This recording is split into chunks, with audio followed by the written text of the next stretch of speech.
Hey, if it works to you though, I'm not judging. As long as you're making the world a better place, then you're doing the right thing.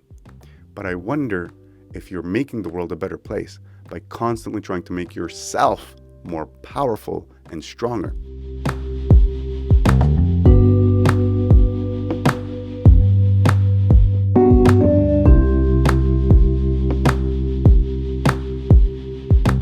Hello, Anderson Nation. This is your host, Anderson Silver, episode 14 of Stoicism for a Better Life, season 4, coming at you at 6:45 in the morning on a Saturday. What am I doing up so early on a Saturday? Well, I got a 2-year-old. That's one reason. And second of all, I have to go outside after I record this and take down 2 4-car carports, or temporary snow shelters, or tempos as we call them in Montreal. If you don't know what a temporary snow shelter for your car is, you're very lucky, and my wife will probably want to move in with you. If you want to adopt a stoic wife, send your... but she hates the snow. She does hate the snow, which is ironic because we live in Montreal, which has 4 or 5 months of snow. So talk about not giving into your externals. She doesn't like it, but she deals with it because she's always looking at the bigger picture. She's an inspiration for me, that's for sure. In any case, let me wrap this up as quickly as I can because I do have to go work like an ox for the rest of the day.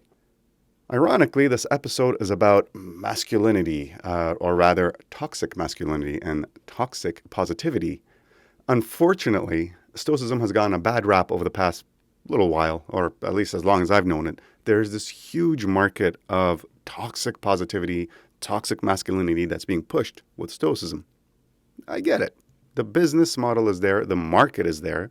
Self-help stuff is like a bajillion trillion dollar market, I think.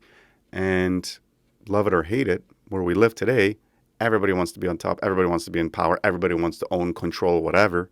So naturally, people who want to cake up off of this and, get a piece of the pie of the industry, they're going to have to push that rhetoric. I'm not here to do that, though.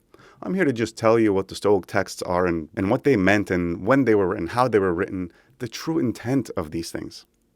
What is philosophy after all? It's how to live with life, how to deal with life rather, how to deal with all this nonsense that we see, the things that don't make sense and irk us. How can we keep being good people when we feel like the world is not good to us? Quote unquote. That's what we're learning here, to be good people no matter what.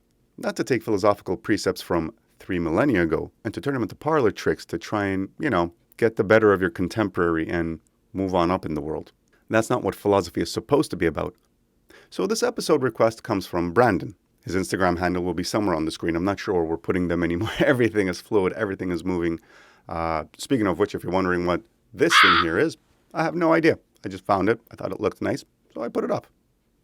Brandon, a couple of things quickly. Thank you for your question. Great question. Send me more for next season, please.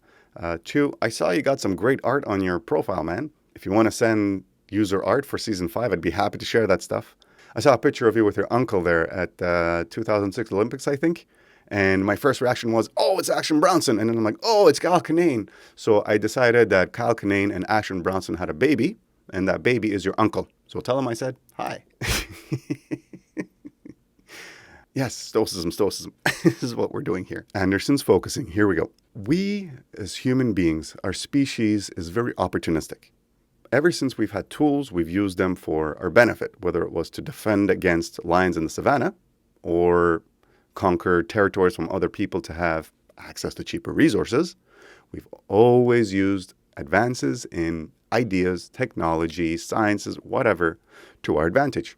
I keep saying technology, of course, because that's the most common example we see nowadays, right? Anytime there's new technology that emerges, who are the first 2 people that adopt it? Military, right? And porn.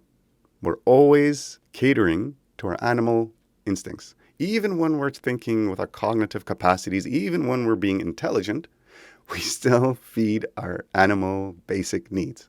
Ain't that some shit? So Stoicism is no different.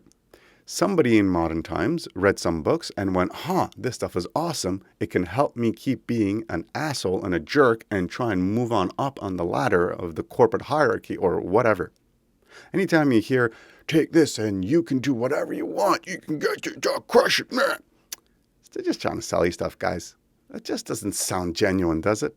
I mean, not judging. I want to buy into it. But I feel like it's kind of like, it just seems like over the top and too much. Anything I read about philosophy in general, even Nietzsche and Arthur Schopenhauer, who wrote, put your will and manifest it into the world, right? Don't let anything stop you. Whatever you want, you can express outwardly. Philosophy has always tried to bridge the gap between objective reality and our subjective view of it. You can do this in virtuous ways, you can do it in cooperative ways, or you can do it in angry ways.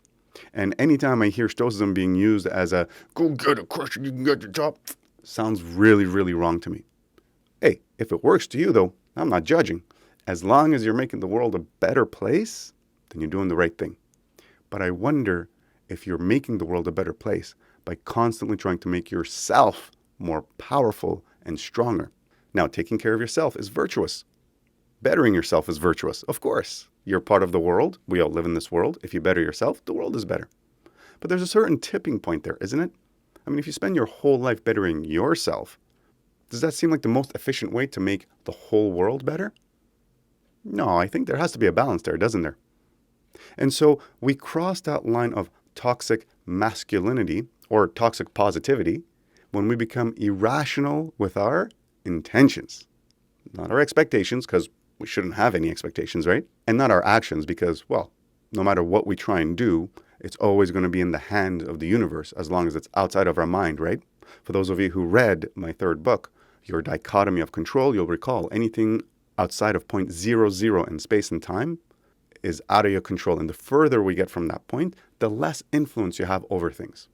So we cannot really bank on a result of our actions either, right? It always comes down to intentions. So where do you draw the line between strength and masculinity versus toxic masculinity, or it goes both ways? Strength and femininity versus toxic femininity, right? I'm a feminist. I believe in equality. But I hear some feminists who would hate me because, I don't know, they just seem to hate everything with a Y chromosome. Some people just want to hate. Some people just want to be angry. Some people just want to be in control.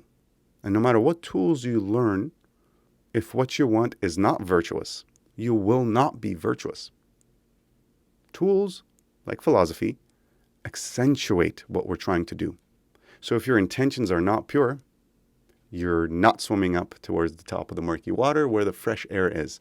You're working very hard, but you'll recall, working hard is not efficient. And efficiency is not effective unless we have a plan, unless we have a purpose, a reason, good intentions. Ooh, sound familiar? I'm going to say go back to your necessities. Go back to your necessities and make sure any decision you make is always in line with your virtuous wants and needs. As long as that's the case, you'll never cross the line into toxicity. Oh, and I just realized I haven't even read a quote yet. I didn't even grab my book, honestly, but this is what season 4 is. It's honest. It's real. Well, you've seen what it is, right? Every episode is changing and I'm improving myself. And I want to show you my progression.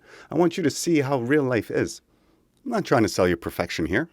I'm trying to sell you a solution for life. How to live honestly and truthfully with yourself. Be honest with yourself first. So you know what?